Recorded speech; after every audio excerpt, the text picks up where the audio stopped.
Bonjour à tous, je vous souhaite la bienvenue sur notre chaîne HBIS. Je suis ravie de vous retrouver encore aujourd'hui pour une nouvelle vidéo dans la thématique finance. Et aujourd'hui ensemble, on va parler de finances de couple.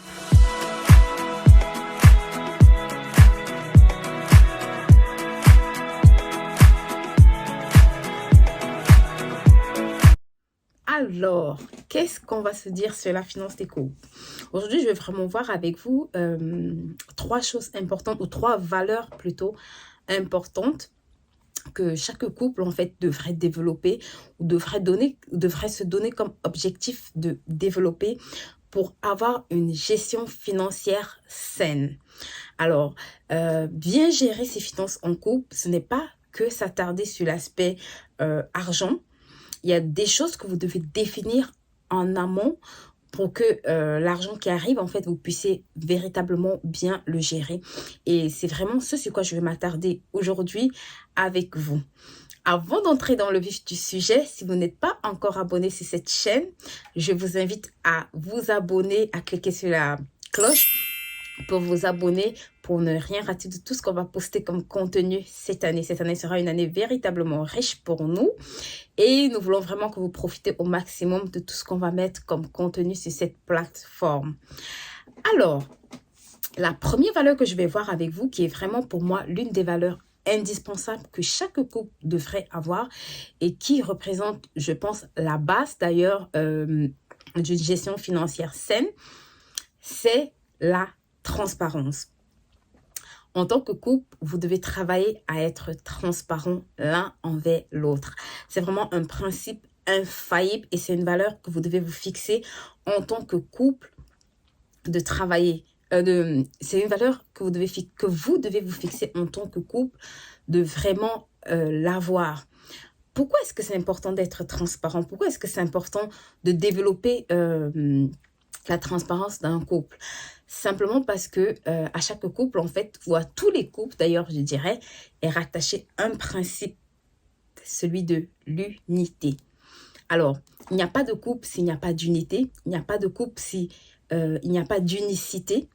Et le couple n'existe que quand on parle d'union entre deux personnes qui vont devenir en réalité une seule personne. Et j'aime souvent dire aux gens que je forme ou aux couples que je rencontre, vous ne pouvez pas former une seule chair au lit et financièrement être divisé. Parce qu'au principe de l'unité, au principe de la nudité, je dirais, est rattaché également le principe de la fécondité, de la multiplication. Ça veut dire que si naturellement vous avez besoin d'être nu ou pour procréer, cette nudité également, vous avez besoin de ça pour procréer financièrement parlant. Vous ne pouvez pas être dans un couple et avoir des comptabilités parallèles, vous cacher des choses et expérimenter la multiplication. Vous allez à un moment donné vous heurter à des difficultés. Beaucoup de gens me disent souvent en formation, j'ai commencé mon business, j'ai commencé ceci et à un moment donné ça ne marchait pas et parfois par curiosité je leur demande, est-ce que votre mari était au courant? Est-ce que vous avez eu la bénédiction de votre mari avant de commencer cette activité? Et une bonne partie d'entre elles répondent non, j'ai commencé, mon mari ne savait pas ou bien mon mari s'opposait à ça et j'ai quand même voulu le faire sans lui dire et à un moment donné l'activité décolle et après ça commence à dégringoler. Donc faites attention à ça. Dans le couple, vous avez vraiment cette notion d'unicité, cette notion d'union qui est très importante. Et vous ne pouvez pas être unis si vous ne travaillez pas sur la transparence. Il n'y a pas d'unicité sans transparence en fait. C'est que monsieur et madame, vous devez travailler à vous montrer tel quel. Beaucoup de gens parfois arrivent dans des couples avec des dettes cachées. Beaucoup de gens arrivent avec des engagements qu'ils ont pris, qu'ils cachent. Mais en réalité, vous êtes simplement en train de tuer la vie financière de votre couple. Vous êtes simplement en train de mettre un clou sur lequel vous allez forcément marcher un jour et qui va vous, d'une façon ou d'une autre, vous handicaper. Donc, il faut vraiment comprendre que être transparent a pour but de vous permettre d'expérimenter la dimension de la multiplication, de la fécondité.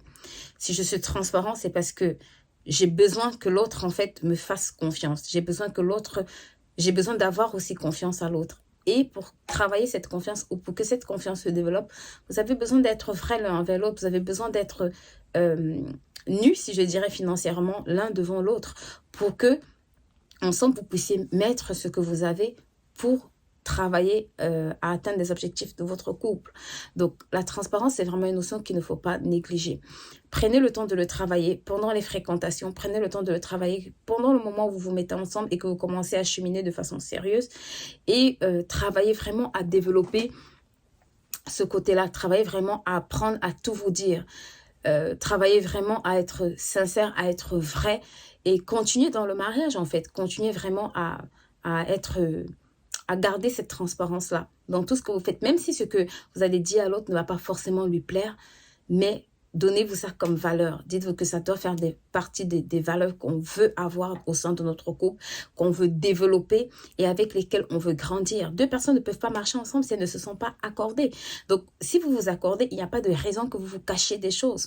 Donc, si vous faites correctement les choses, vous allez vous rendre compte que, en fait, c'est quelque chose, c'est un principe qui va simplement vous aider à aller davantage en avant. C'est un principe qui va simplement vous aider à gagner du temps d'ailleurs, parce que si je suis au courant de ce que mon mari fait, mon mari est au courant de ce que je fais, les choses deviennent beaucoup plus faciles. Il n'y a pas besoin que je sois tout le temps en train de me cacher, il n'y a pas besoin, au contraire, justement, deux valent mieux qu'un. Ça veut dire qu'à deux, justement, on a la possibilité d'aller plus vite, on a la possibilité d'accomplir beaucoup plus de choses, on a la possibilité de s'entraider et d'arriver beaucoup plus facilement où on veut aller.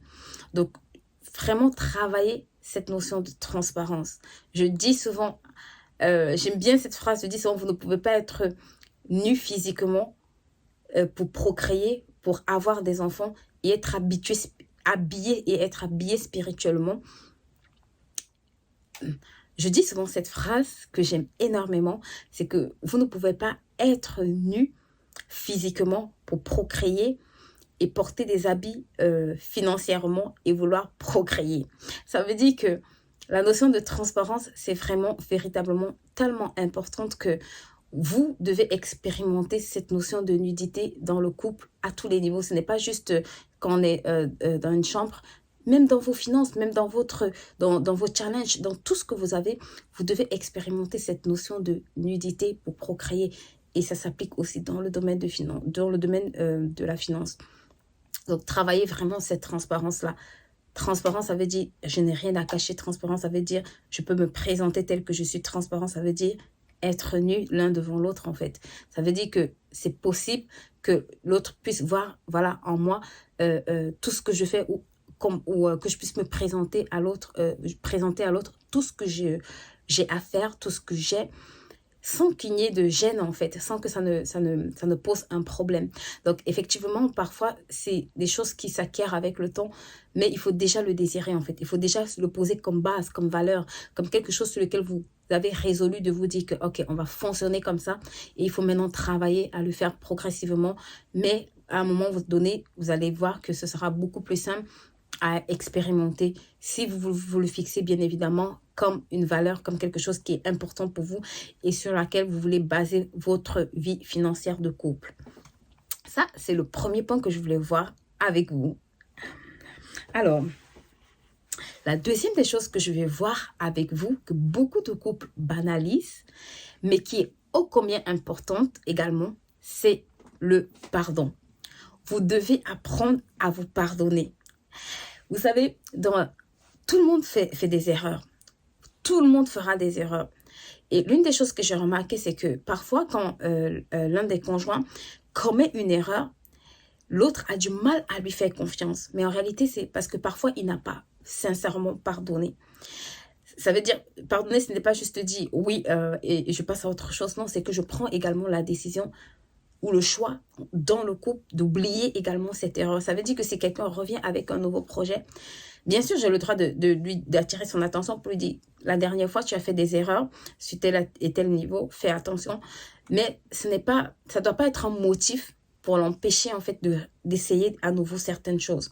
Parce que très souvent, l'un des conjoints va se braquer et ce qu'on va constater, c'est que parce que la femme ou le mari a pris le parti de faire quelque chose qui n'a pas marché, quand l'autre ne pardonne pas, ça va créer de l'animosité, ça va créer le manque de confiance, ça va rajouter ces choses par-dessus tout. Et au final, on va avoir deux couples qui au final, ne prennent plus de risques, qui n'entreprennent plus du tout, qui ne se donnent plus d'objectifs. Ou alors, l'un, ça refroidit complètement l'autre parce que en face, il a peur de ce qu'il va rencontrer. En face, il a peur de ce qu'on va lui dire. En face, ça commence à devenir compliqué. Donc, travaillez vraiment à vous pardonner vos erreurs. Travaillez à vous pardonnez vos erreurs, acceptez que l'autre peut faire des erreurs. Et aussi la personne qui est en tort ou bien la personne qui a mal fait, apprenez aussi de vos erreurs en fait. Pardonnez-vous déjà vous-même et ensuite pardonnez-vous en tant que couple. Donnez-vous l'opportunité en fait d'essayer à nouveau, donnez-vous l'opportunité d'essayer autrement, mais vraiment apprenez à vous pardonner vos défis financiers, vos échecs financiers ou alors ce que vous n'avez pas pu accomplir ou ce que vous n'arrivez pas à accomplir financièrement parlant. Prenez le temps de vous pardonner. Parfois, il y a des petites choses qui vont nous rester en travers de la gauche. Et à cause de ça, ça va créer beaucoup d'autres dégâts sans qu'on ne s'en rende compte. Donc, vraiment, prenez le temps de travailler sur cet aspect, de vous pardonner réciproquement. Plus vous vous pardonnerez rapidement, plus vous vous relèverez vite de certaines situations et vous avancerez rapidement. Donc, c'est vraiment une des valeurs que vous devez avoir en tant que couple. Pardonnez-vous. Apprenez à vous pardonner. Pas juste des paroles méchantes, non, même vos échecs financiers, même vos incapacités financières, même les challenges que vous avez dans le domaine des finances ou les erreurs que l'un et l'autre fera. Apprenez à vous pardonner en fait. Apprenez vraiment à vous dire ce n'est pas grave. On peut faire différemment, on va faire différemment, on va rebondir différemment, on va essayer différemment. Et soyez aussi ouverts à apprendre de vos erreurs parce que l'une des choses qui fait parfois qu'on n'évolue pas ou on braque complètement l'un ou l'autre conjoint, c'est le fait que voilà, on refuse aussi parfois d'apprendre de ses erreurs. Donc, ce n'est pas parce qu'on se pardonne qu'on n'apprend pas de ses erreurs. Il faut apprendre de ses erreurs pour faire différemment ou pour éviter en fait de les reproduire. La dernière chose que je vais voir avec vous, elle va vous sembler être banale parce que c'est un peu la base d'un couple, mais vous en avez besoin. Vous avez besoin de fonctionner avec cette valeur-là. C'est l'amour. L'amour pardonne une multitude de fautes. Donc déjà, pour pardonner, il faut aimer la personne, d'accord? Il faut développer vraiment cette capacité à pardonner, mais elle vient beaucoup plus facilement quand effectivement on aime la personne. Mais l'avantage de l'amour, en fait, c'est que ça va vous garder unis. Ça va vous garder unis au-delà de ce que vous allez faire qui va fonctionner ou qui ne va pas fonctionner. Vous allez rester soudés. Vous allez rester unis et vous allez rester en fait focalisé, vous allez vous dire, ok, on doit y arriver, on doit regarder à l'objectif qu'on s'est fixé et on va y arriver surtout à deux. Ça, c'est très important parce que souvent en cours de route, l'un peut laisser l'autre en fait. D'un coup, vous savez, on n'a pas tous les mêmes niveaux de compréhension ou bien on n'a pas les mêmes capacités et très souvent, c'est l'amour qui fait en sorte que je patiente pour attendre que l'autre monte. Je patiente pour attendre que l'autre comprenne les challenges financiers que j'ai. Et si vous n'avez pas cette capacité-là, ou si vous ne travaillez pas cette capacité-là, à un moment donné, vous allez vous rendre compte que vos challenges financiers vont vous séparer. Vous allez vous rendre compte que vos challenges financiers vont creuser un fossé entre vous. Et l'une des façons pour que ça n'affecte pas véritablement votre couple, c'est que vous vous aimiez de plus en plus. C'est que vous travaillez vraiment à avoir comme valeur de vous dire, dans notre couple, on va développer cette capacité à nous aimer d'année en année de plus en plus. Et vous allez voir que voilà, ça va assainir votre gestion financière. Donc aujourd'hui, ça ne porte pas vraiment sur les chiffres, cette vidéo, mais c'est des choses importantes sur lesquelles je pense que les couples devraient quand même travailler pour assainir leur gestion financière. Ça fait partie des fondamentaux, des bases en fait. Il y a également le respect. Voilà, c'est des choses très importantes. Se respecter l'un et l'autre. Ce n'est pas parce que l'un gagne plus que l'autre que l'autre doit forcément être désagréable ou que l'autre doit forcément manquer de respect.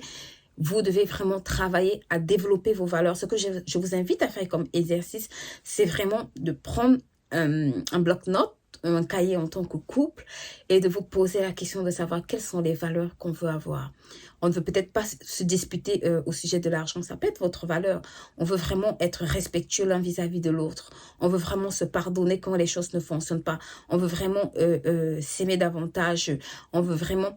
Vous définissez la liste de choses qui pour vous représentent des valeurs, qui vont driver votre gestion financière, qui vont conduire votre gestion financière. Voilà, l'honnêteté, l'intégrité, c'est autant de valeurs que vous pouvez vous fixer l'un et l'autre et vous dire, on va rester honnête, on va rester intègre l'un avec l'autre. Et vous allez voir que si vous prenez le temps vraiment de définir ces bases, de poser ces jalons-là, et de travailler à fonctionner avec, ne les écrivez pas juste pour les garder dans un bloc-notes, je vous en supplie. Parfois, on le fait, on écrit et on le met dans un bloc-notes et puis c'est basta. Non, ne le faites pas comme ça. Prenez le temps vraiment, si vous le voulez même, vous pouvez le mettre sur une affiche, un endroit que vous pouvez afficher dans votre chambre, où vous mettez vraiment nos valeurs à respecter dans notre gestion de couple.